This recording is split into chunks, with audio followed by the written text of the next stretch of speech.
maybe.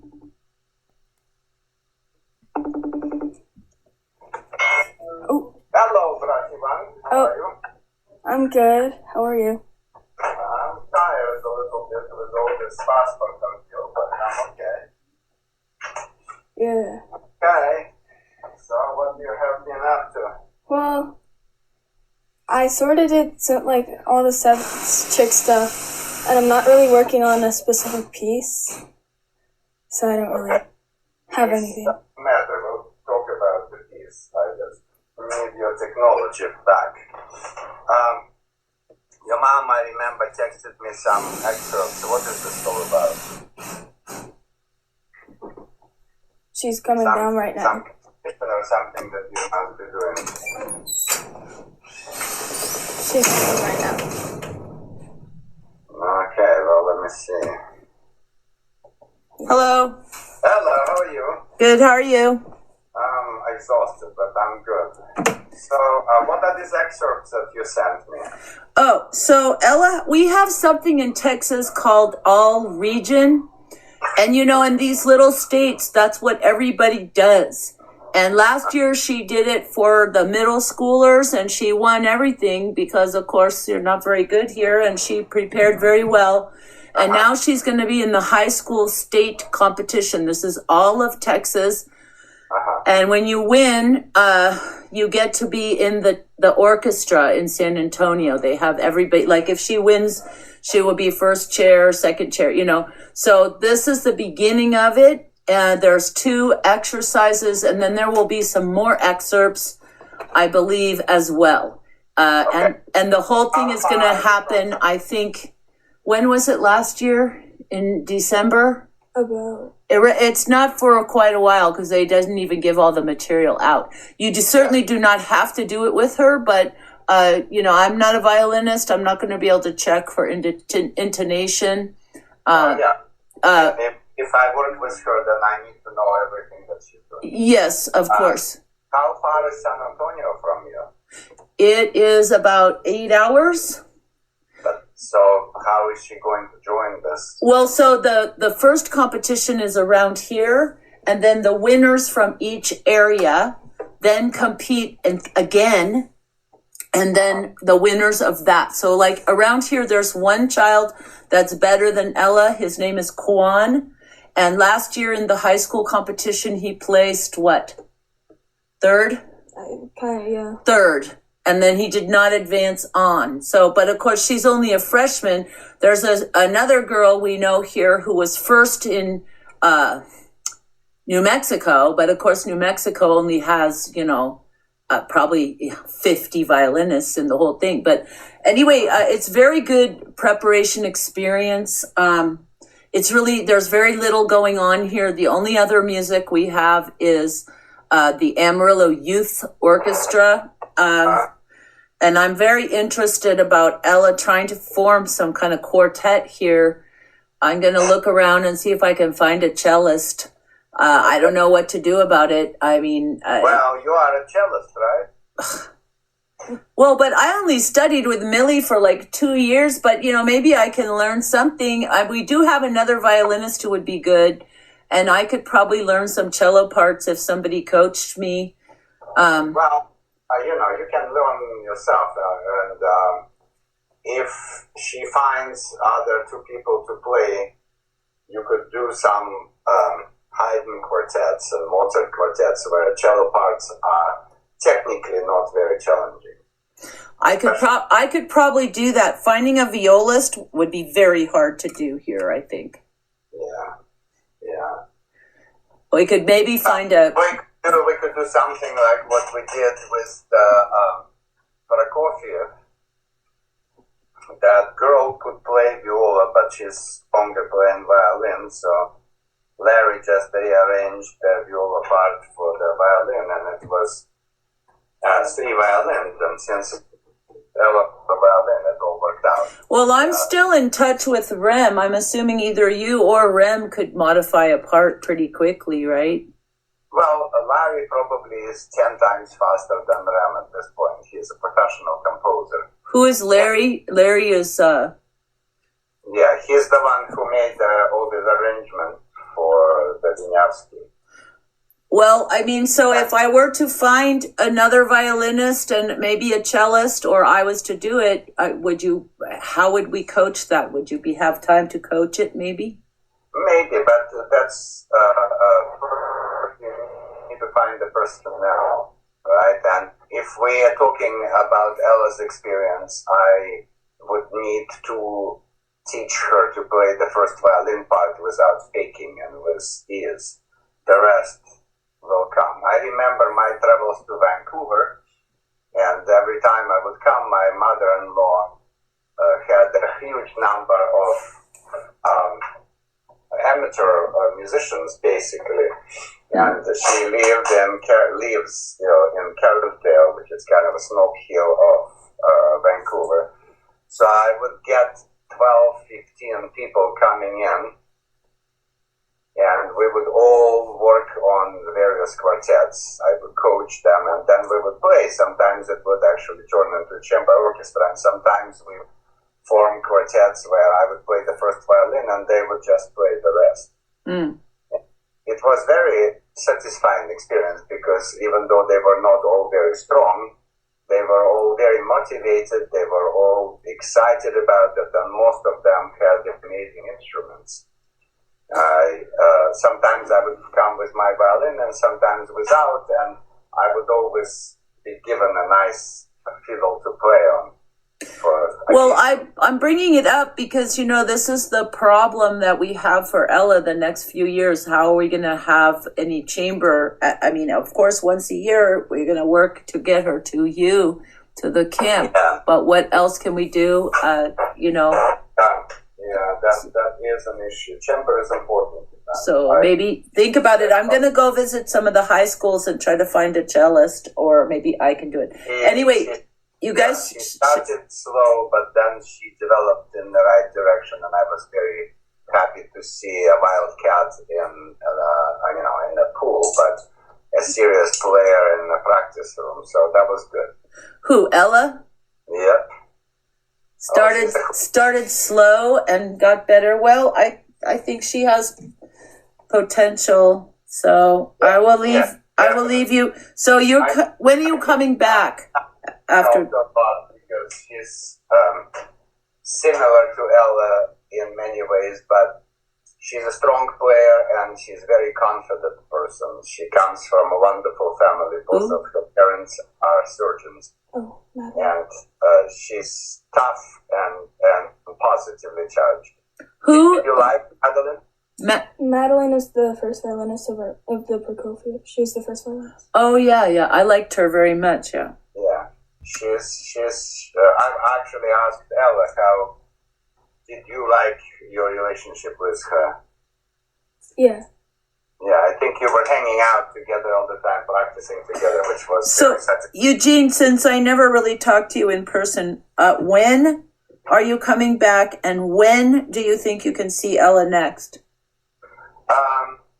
Well, see, I'm hoping to board the plane the day after tomorrow because, first of all, I realized the other day that my passport expired. Right. So I spent the day in San Francisco yesterday, and miraculously they made me a new one. Yay! Yeah, so the other thing is that global outage that you probably heard. Oh, yeah. All airlines were basically grounded. Italian was not. And they wrote me a letter. They said that we are continuing to function, but because of this outage, thousands of people moved into Italian airlines. Oh. So the planes are overfilled and whatever. My travel plans are confirmed, but I don't want to count the chickens. When the plane will take off, then I would say, hey, I'm on my way to Italy. Okay, but if everything goes well, when will you be back? I am coming back on the 6th of August. Theoretically, when I am in Rome, I really will not have too many things to do. I mean, there's always things to do in Rome. But since Anthony is playing at the chess tournament there, that's why I'm going there, because he was invited into the major international tournament in Rome, and he's going to play 2 games every day. Each game may last up to 4 hours. Wow. So if we can align, I don't know what the time difference. I think it would be probably either 6 or 11 hours difference between Texas and Rome. Right. It's 9 hours. They're 9 hours ahead of us. So it's probably 7 hours ahead. Now 7 hours ahead of you. If we can find, if she would be able to connect with me when I am in Rome during those games, then I could see her there. Otherwise, after I come back, I will be building my new schedule when I come back. Okay, so let me say that I've been taking my mother to church from 10 to 12 on Sunday mornings. But other than that, which would be 8 o'clock your time on Sunday morning, so 8 to 10 Sunday morning. Weekend is going to be the best time for us because this child wants to play volleyball. Uh-huh. So that means every afternoon. Volleyball is a good game, but it's very dangerous. I know, and last year she also hurt her finger. But so when you build your schedule, can you think about building us in on Sunday or Saturday? Is she doing sports every day? It's every day after school from 4 until 6, and that's from 2 until 4. So, and she doesn't come home. So the earliest she could see you on a weekday would be probably 5 o'clock your time. So she could do anything after 5, but we get up here at 5 a.m., so she would get too tired too late in the day, like 7. Why are you getting up at 5? Because we live on a ranch in Texas. That's what we do. Also, she practices an hour before school. That's the best time. Very good. Maybe I will keep the weekend in mind, but as you can imagine, I have people that come from all over the Bay Area. I know. Hours one way. Well, so they all try to do the weekend. I see. Maybe if worse comes to worse, one of those practice times could be a lesson. But that will be, no, because 5 o'clock our time is 3 a.m. your time. Oh, yeah. See? Yeah, but, oh shit, yeah. It's, we would be happy to give you any morning, but, okay. But, so, 3 a.m. But if she finishes practice at 5:30, she could do a 4 o'clock any day. Yeah, no. I do get up at 5:30 pretty much every day, and not because of baby cows, but just because I get up. Right, but that's 3:30. Yeah, too early. I understand. Anyway, I know you'll try hard with your schedule. I need to torture the child. Okay, bye. Okay. Have fun. So, are you doing? Yeah. Okay. In that case, very simple. D major scale, 2 notes per bow. No vibrato. Okay. Get rid of the music. It's not on. I can take it off. It's like not on the bridge, but I can take it off. Okay. Take it off.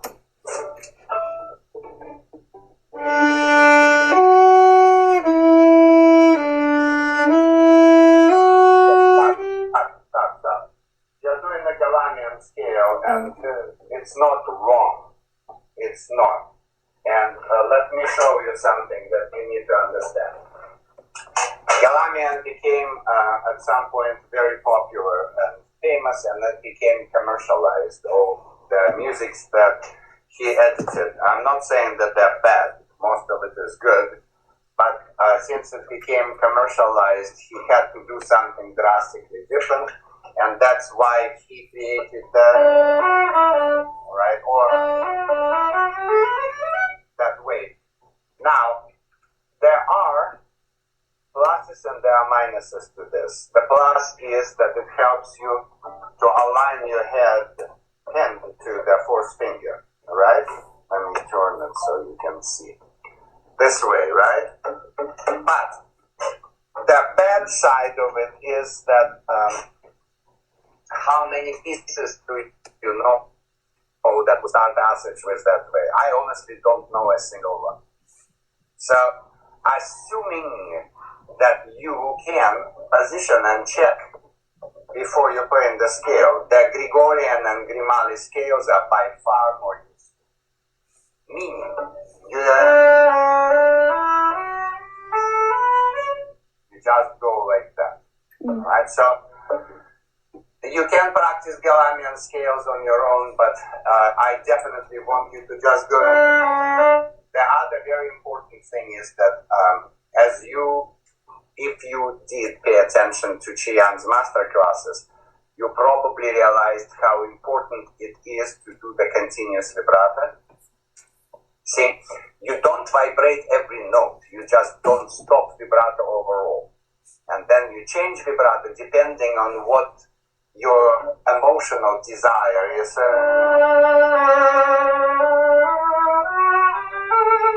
See, I did not stop the vibrato, but I emphasized some of the notes.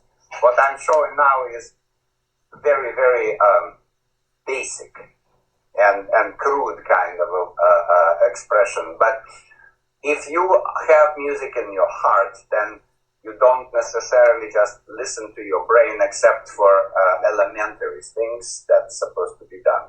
So, in this case, I want you to play the first note for me, just the D, few times.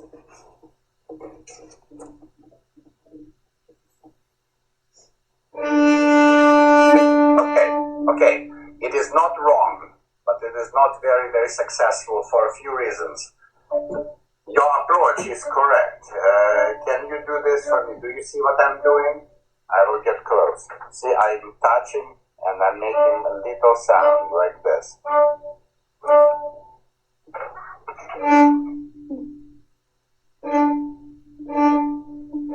Okay, better. Now, keep an eye on my bow. See, I have zero movement like this. The move of the hand, of the arm, and the fingers is totally combined to keep the bow steady. Try again. Stationary. Don't wiggle. Very good, but you may want to put a little button at the frog, but also I'm using to create the initial start. I'm very uncomfortable like this, but you will see. See, there is zero movement that is unnecessary. Very, very little here, right? Minimal movement from fingers and the wrist. The hold is very, very relaxed. And the movement of the bow is maybe a quarter of an inch, no more. Don't overdo it. Try again. Excellent. That's exactly the idea. And then I want you to try to do this. That typically this exercise starts with this. See? You just touch the string with the hair, with the bow being moved to the side. It's not straight, it's tilted like this. Standard 45 degrees, right? So you touch and you make no sound. Then you make a little sound, and the third step is to play forte right away, but without scratch. I don't want this, and I don't want... That's what you did for me the previous time. You used excessive speed, and probably because you were worried, you kept holding the bow. And let's pull one thing straight and right out. The fact that I am with you here, you know, I loved you as a baby. And when we met again, I was reluctant because I missed you for a while. Right? And at the end of it, as much as you are a wildcat and you were trying very hard to fit in because you don't have too much confidence as a person yet, but you will. I liked what you developed in these 2 weeks. This is the reason I am here. And all my students are my kids, basically. The fact that I am teaching you means that I accept you who you are. You don't need to impress me anymore. Do you understand? So stop being afraid and start just doing it, just like my Italian lessons. I am old and I'm tired and I'm underslept and my memory is not as good as it used to be. So I have a brilliant Italian teacher with whom we're friends and who often laughs at me, but he does it in a very sweet kind of way. Right? So here's what I want you to do, and I will show you a few times both directions. So I do the same thing. I gently lower my bow. I touch the string. I create a little move. Right? And as soon as I do this, I engage the weight. I stop holding the bow. I do not grab the bow and press. That's it. Yeah. I just release, and I play powerful sound, and I will do it 1,000 times without hesitation and without any loss. This is one thing that many people, I would say 9 out of 10 lack, not my students. You've seen that Wieniawski, it was amazing. 6 people played completely different and all 6 were strong. And that was really kind of satisfying to watch them. And I refused to be the judge because I love them all just the same. And I would not want to be involved in the process of prizing, right? So this is what I need you to do that for me.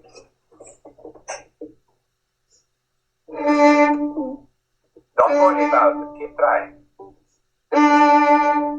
Yeah, see, you have a little bit of an accent, so meaning you connect to the core before you move, and then it creates this crack, right? I touch. See? I start with a single hair, but as soon as I establish the sound, I unleash the weight. I stop holding the bow. I let the weight of the bow play for me. Go.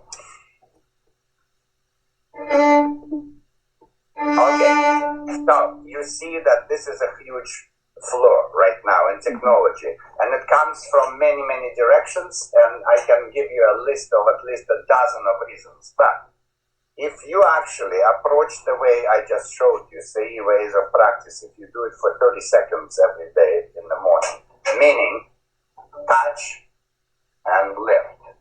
See, the bow does not wiggle, right? It goes perfectly straight. And no sound, but I touch the string bravely. Then I make this little sound, right? And then I release, and I get a perfect clean tone every time without any hesitation.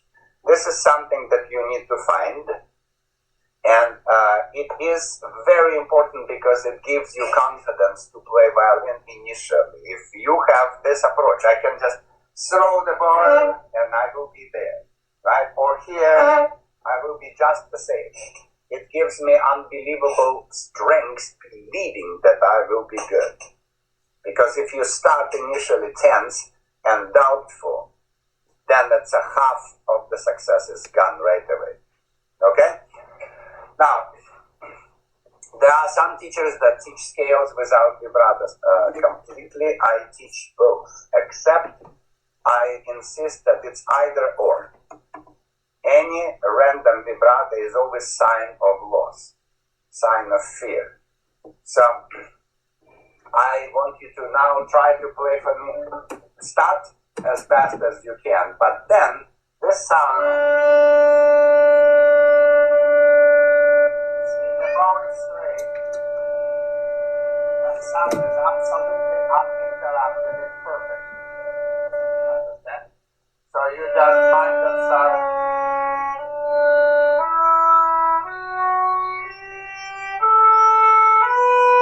And you just play the scale with absolute perfection and the tone control, nothing lost.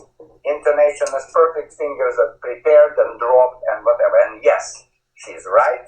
Fingers are always before the bow. Go.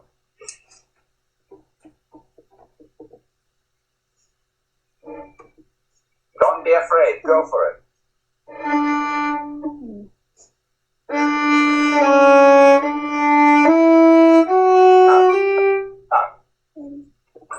it's a little bit like I'm exaggerating, great.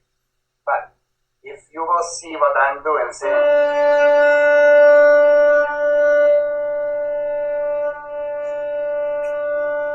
the sound is absolutely the same throughout.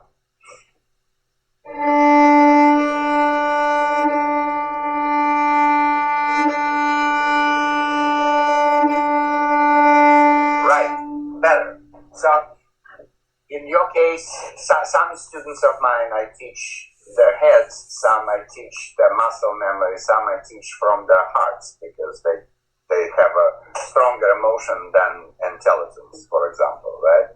In your case, I think you need to do both. You need to know what you're doing, but you also need to listen. What you just showed was significantly better than you were playing before because you played before mindlessly, and the speed of the bow should not change unless you want it. So if you are playing something practice this kind of articulation, then yes. But most people, including you, using excessive speed in the beginning of the bow. And it creates an accent, and then by avoiding the accent, you release the pressure of the bow. And if you're in the lower part of the bow, it's a disaster because that means that you start holding the bow when you actually have to relax the hold of the bow. Is that understandable? Yes. Okay. So, focus for now on the D, but if you feel confident, start changing the keys because really there should be no difference here. It doesn't matter, you just play different keys. Good. And go up to a fast speed. You need to review some of the major strokes. Show me your martelet. D is the easiest scale, so focus on the strokes on the D scale. Kyle, martelet is not marcata, it's supposed to be an upper part of the bow.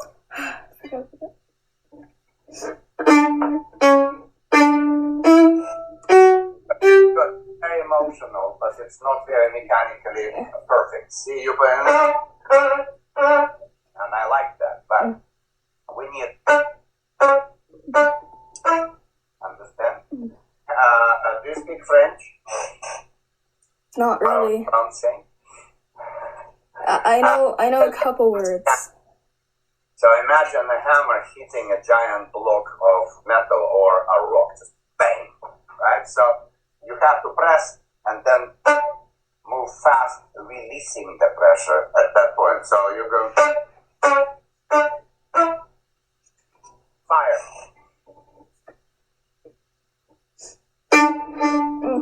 Yeah. Don't go. Stop. Now that doesn't need to be fast. I'm showing you fast and it's my mistake. You can play it slower, but the action of the fingers has to be mechanically exactly in between the notes. Look. So I play note first, second. Right? Change the fingers right in between the notes. Yes, that is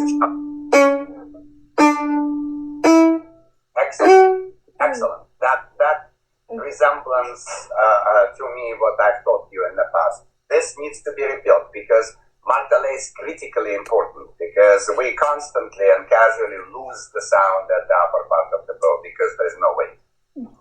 And then we start pressing to maintain it, and it piles a whole mountain of crap on the general plane. BOT would be very good, but for now we can skip it. We go to the flying things. Alright, so first, do you remember what dribbling is? You know, in basketball when you dribble the ball. Yeah. See this? Please note that I am not moving radially. My bow is not going this way, it's going that way. And I'm not doing it from my arm, I'm doing it from my wrist. This is the action. See? I touch the strings gently so they don't make any sound. And see, the bow is perfectly straight that way. Absolutely, see? Nothing changes. And the bow is perfectly straight this way. And honest to God, if I held the bow a little lighter than I hold when I play staccato, the bow would fall on the floor. I don't hold it at all, I just touch. So try to do this, and the position of the bow is about an inch or 2.5 inches above the balance point. So between the balance and middle somewhere. Maybe. First, listen, first you need to be brave to drop it and then you catch the momentum. Because if you hold the bow, it's going to go radial. It is important, but for the different stroke. It's important for ricochet, not for the spiccato. Your wrist is tight, it's not moving. Your tip is moving a lot and your frog is static. You have to move the frog up and down. Yes, yes, yes, yes, yes, yes, yes. And the speed is basically dictated by the bounce of your bow. This is natural. See, I just slap the bow down and then I catch the bounce. This is my speed naturally, see? I don't hold at all, see? I really don't hold the bow. If I were to remove the violin, that's what would happen. The bow would just fall. But after you master this, that's perfectly controlled staccato that is exactly the same up and down. And I can...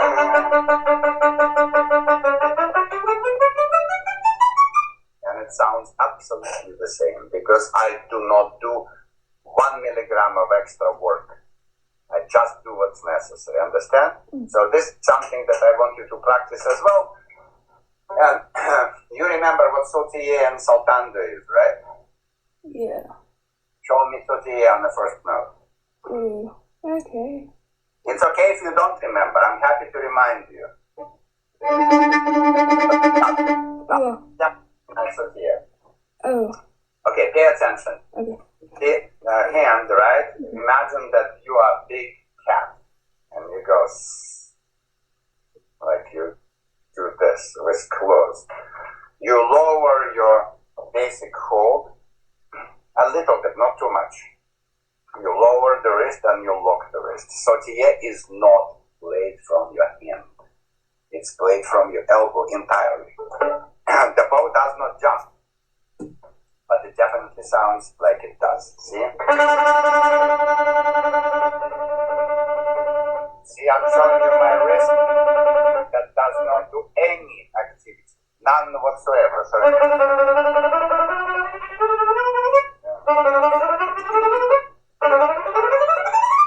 do you understand? It's incredibly virtuosic and precise stroke where the bow is not controlled. You set the speed and you go for it, and then the lazy sausages in the left hand need to follow. Understand? Saltando is what you tried to show me before, which means, to explain to you in detail, see, this is the move for spiccato. See, the bow goes straight up and down, and it's coming a little move from the wrist. Right? When I add the horizontal motion, this is what happens. I draw a V with my hand because it's moving this way. Literally, if I were to put the sticker on my bow, you would see this when I play spiccato. When I play sautiller, it's entirely horizontal motion with the tiger paw, and saltando is a tiger paw with the wrist action diagonally, not straight up and down, but diagonally, which what you try to do. So it's basically this. And if you remember the number 27 in Shevchik book, goes like this.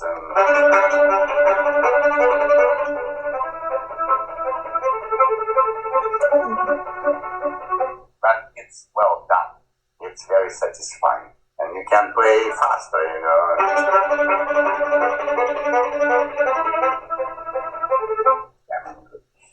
So, you find this this is Sotia that would be spicata, and when you play fast spicata, you start doing this. See? The wrist goes, but literally the wrist starts to go this way. It's not that way, and it's not that way. It's diagonal. And yes, the bow bounces. You need to... And in condition to the connection to the string, the bow does this. But it also flies, so it's in a slow motion does kind of this action. Understand? So try to get me sautillé first.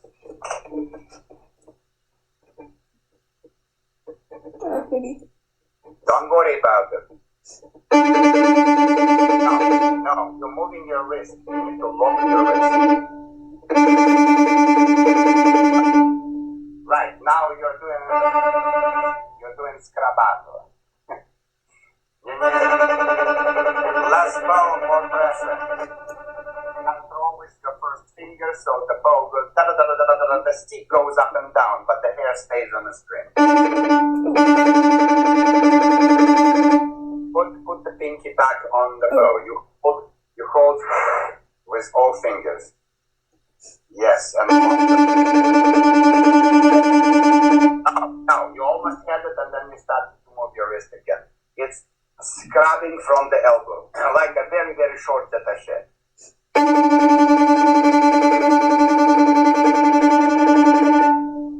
Yeah, experimenting with the pressure and the tempo and amount of the bow. Yes, some people suggest practicing holding with the pinch of the screw. Watch.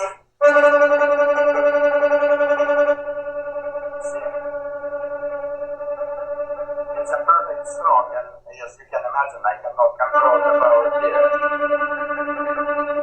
Is it here? It hears like a perfect fast spicata, but it is not. Now, you can try your saltando, which means it's close to home, you engage the wrist. Go. Make it fly. Oh, I can't stand Yes, it. that is correct. That is correct. Yes, that is correct. So and bow is bouncing all over the place, and you don't work very hard. Go 4 times each note.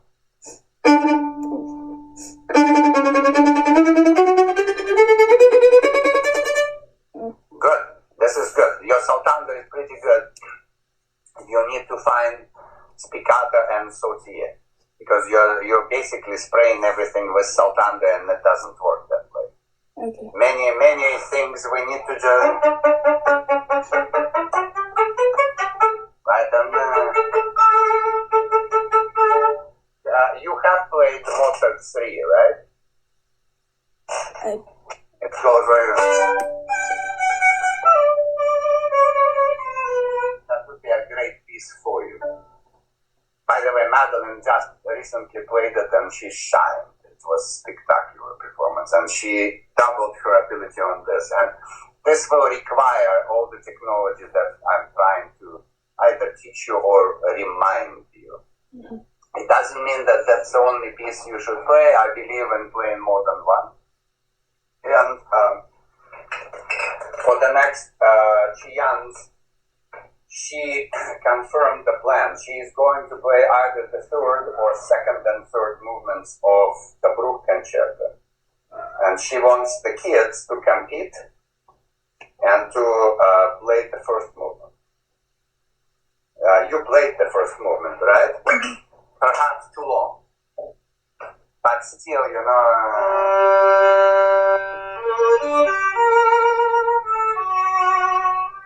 you need to do. At some point, polish it up. Obviously, there is no guarantee, because out of my studio, already 9 students committed to this. And when people like Maggie play, it's hard to beat. Or Oliver. Oliver is powerful. Right? But it does not mean you should not try. It does not mean you should not be able to kick them all out. Understand? Because you have power, you have talent, and you need to gain their confidence. Because when Maggie comes on stage, nothing is impossible. She just does it. All right, then little baby Ariella, she never even knew how to play wrong. Her technique is perfect. All right, she's still a little girl and very, very shy and whatever, but her technology is perfect. And we need to get you Ariella's technology and Maggie's confidence and, Oliver's presence on stage. And you understand, all of them have strengths and weaknesses, but overall they are all extremely strong players. Okay? And this concerto requires it all. It requires passion, it requires technology, and requires power. Right? But it needs to be done with technical excellence and precision, otherwise it sounds like corrupt right away. Anyway, so you have the Shevchik book, right? Yeah. Okay. You have a pencil. Yeah. Perfect. Start playing the first one, and we will spend a few minutes just going from one exercise to another, and I will point out the ones that you must refresh or the ones that you don't need to bother anymore with. Go.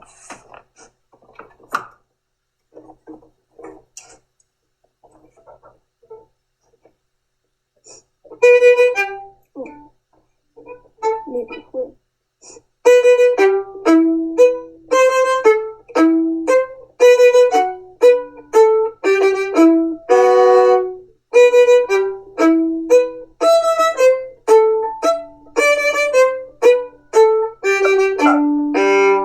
It's a little rough, but the technology is perfect.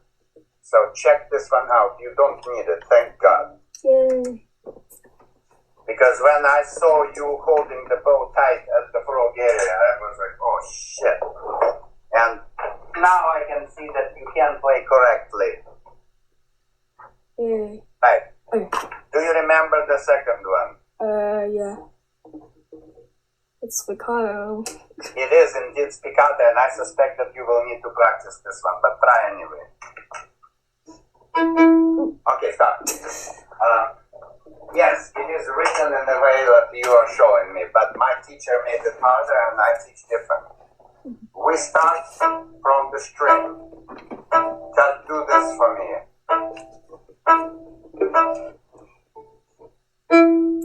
No, it's slash. You do this and I'm doing this. I elevate. It's almost like doing pizzicato like that.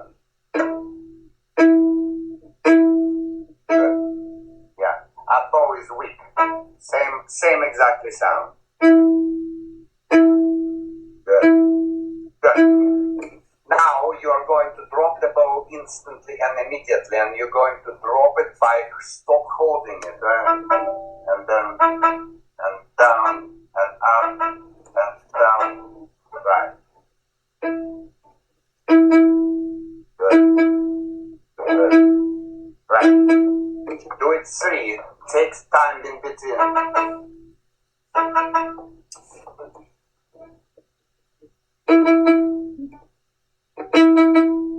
You don't have to repeat my tempo. You should follow your bow.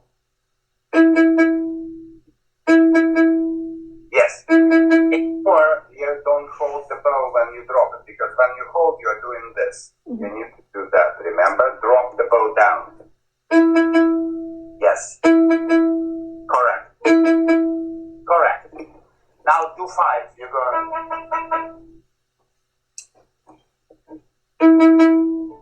5. Good. Excellent. You're rebuilding really fast. I'm very, very excited about it.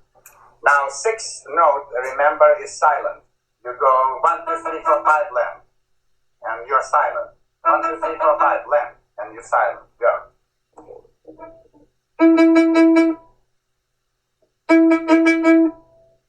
Relax your wrist. Relax your wrist. No. Look, you're doing something like this. And then you're slowly lowering it. You have to drop the bow pretending that you play the 6th note, but don't play. Perfect. Good. That's exactly right. Now, do it in time.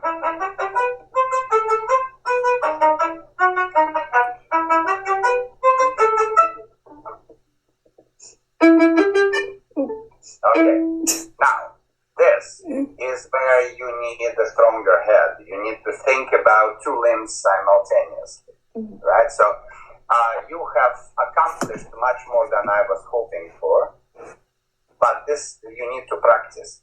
So next time, whenever I see you, the first one you don't need to do, the second one you must do because your spiccata is not great, and spiccata is important. So you practice spiccata on a scale, you practice spiccata here. And whenever I hear there's a... You're done with it. Then we will move on.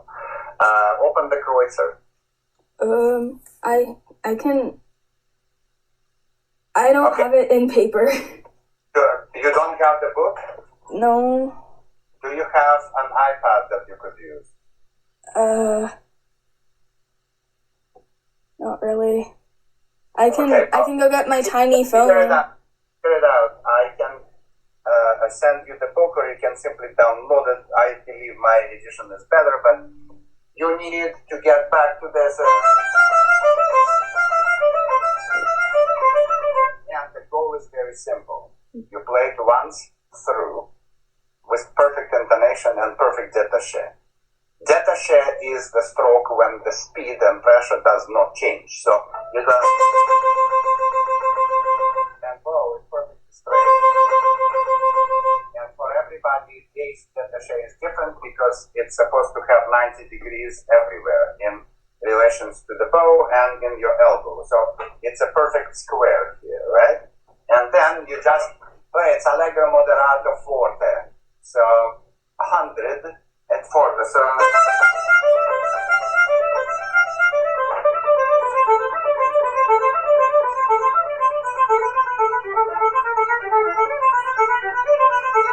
I don't play very much, especially now. And as you remember, I had a terrible accident half a year ago. I did not practice. I'm absolutely out of practice, but as you can hear, my technology is perfect. Because there are certain things that you learn correctly, you never lose. And if you fake, you require daily insane practice to maintain your fake. If you're correct and relaxed, you never lose it. So that's what I want. So either, well, you can text me later. I don't want to waste time now. I will send you the music and you can either look at your phone or you can borrow an iPad or laptop or whatever. But this is your homework. I must have the... And you're not supposed to... Oh my God! No. You're supposed to be cool, confident, and powerful. And absolutely clean. You know, when it gets to the sequencing, it's not going to be easy. It's not going to be very hard either, but you just have to play it. Everyone in my class who is above average, and that's most of them, can play this etude through without any glitches. Absolutely. So that's the homework. Now, you said you are working on Steel Brook, right? I don't really know. I'm not... Brook when Anthony and you and I went to the Donner Lake, which was like, what, 2 years ago? I'm not working on it anymore. What are you playing now? What is your ongoing piece? Well... You don't have one? Yeah. Okay, that's the problem. So that means I need to send you music for Mozart, and you need to have some kind of a device. You either printed music or you use the iPad. If you use the iPad, it would be better because I have some color marks written there. We have like 6 minutes, 7 minutes before Madeline will appear here screaming, but start for me the first note. Just do it.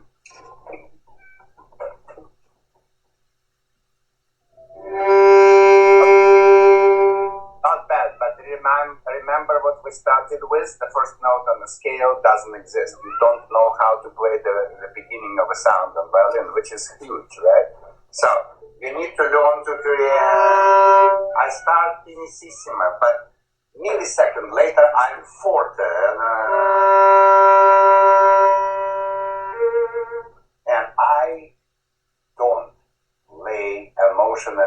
agitated. I play melancholic, but still loud, and I'm burning inside.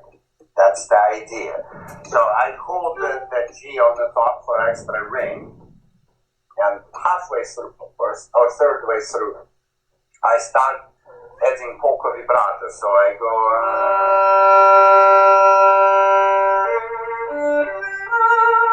That's a. That B flat is. Oh, okay, let's go there. That's the idea, emotionally speaking. Look again. So I'm open my eyes. I step on the B flat, and I see that top B flat, and I go there. One more time. So I go.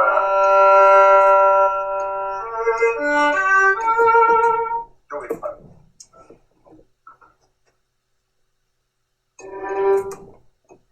Be confident.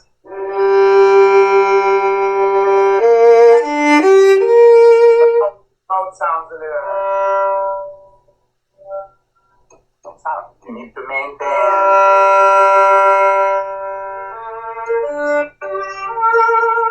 I'm not going there, but I'm solid. I'm playing like a soloist. Go again. Big sound.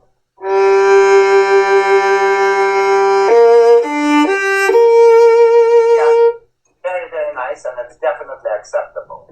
But listen carefully to the difference between this and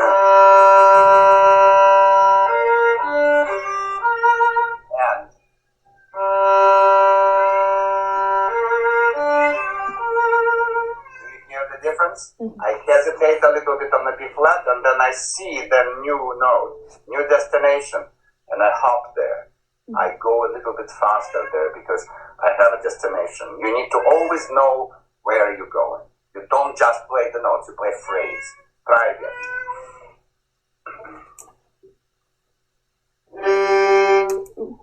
Don't worry about it.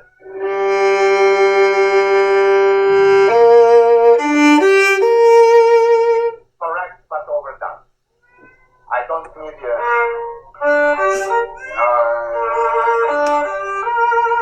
Lead there. The B flat is heavier and maybe a tiny bit longer than the rest, and then you keep going, but don't drop the sound.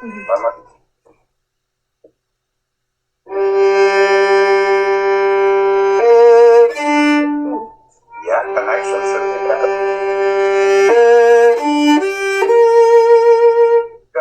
Good. Now you go.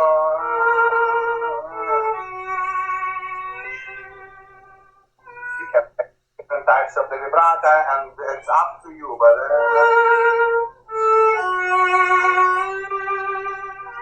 right. And the left hand is strong, and vibrata is intense, but not too agitated.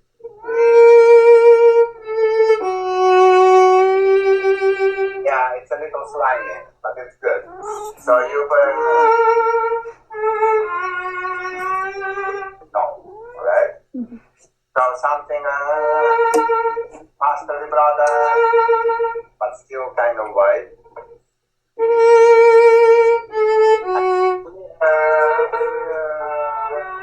It's a separate, because Baruch wrote the dash, and some people forget about it, and they he did not write that. Go.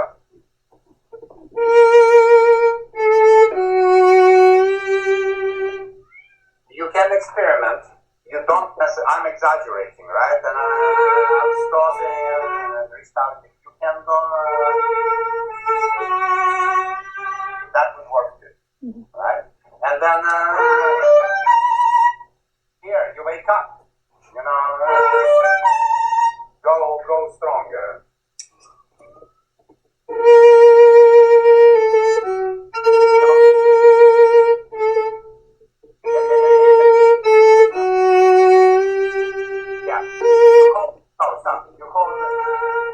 You're holding the bow, hold the string, put the weight of the bow, sit on the top, see? There, see, my sound doesn't even touch the heavy, not push. Do it.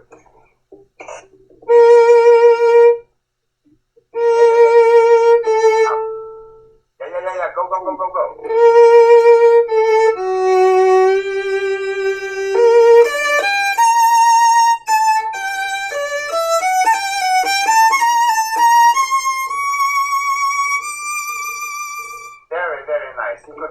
faster there. Very nice. I like it. I like what I see in development.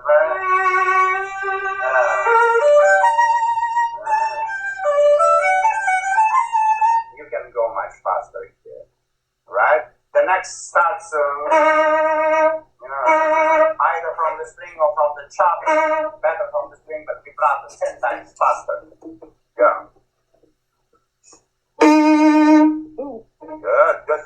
Good. No, you cannot do both. You cannot come here and then do this. You either go this or better untouch and go. Go.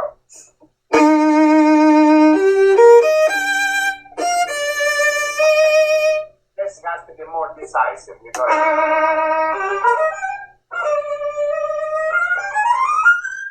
go right on there and start the last run slightly slower and then race up to the hill. Go. Good. Go. Oh. Yeah, you're good. No, it's connected, right?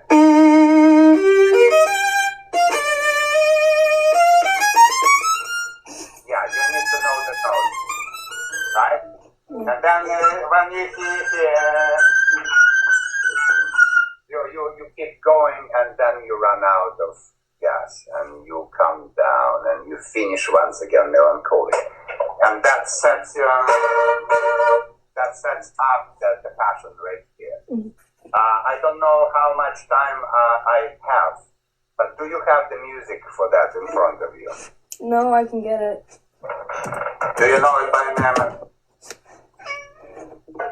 I hear the cat. So Oh yeah, I know that part. can you play it for me slowly? The run. The run, yes.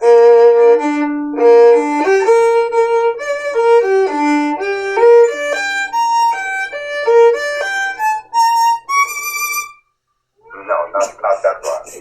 I forgot. Wait, I can get it. It's like Try to obtain the music if you're able. I unfortunately see Madeline's car, but at least I will show you something a little bit.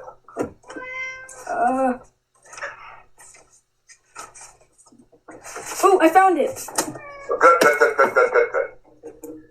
Do the proper bowing, do the proper everything. Go. Slow. Okay. Now it starts, does it start with a G? I don't remember. Yeah. Go.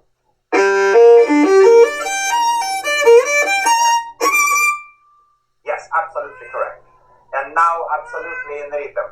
Ya ta ta ta ta ta ta ta ta ta ta ta ta ta. That's your tempo.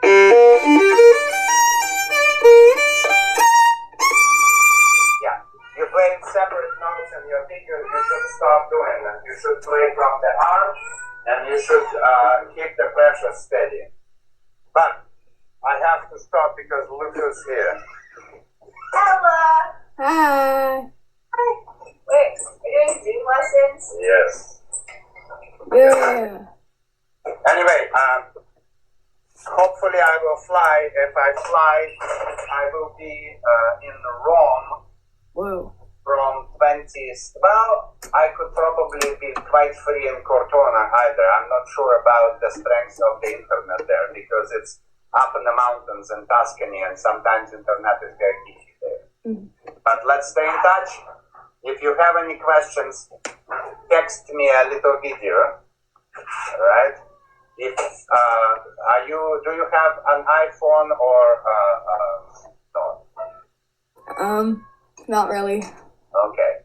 So then text me somehow using the iDevices because my phone works in Italy but works as an iPhone.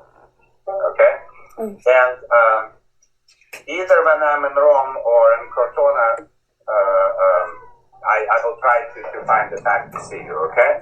Okay. All right. Okay. Go practice. Thank you. You're welcome. Oh. Okay.